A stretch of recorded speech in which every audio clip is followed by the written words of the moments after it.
Natupad na po ang propesiya ng Biblia kaugnay sa labanan ng Israel, Iran at Damasco.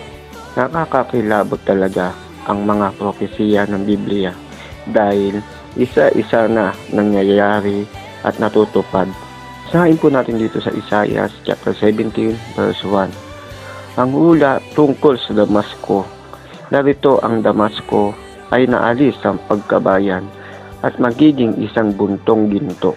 Dito naman po sa Lucas chapter 21 verse 10. Nang magkagayoy, sinabi niya sa kanila, magtitindig ang isang bansa laban sa bansa at ang isang kaharian laban sa kaharian.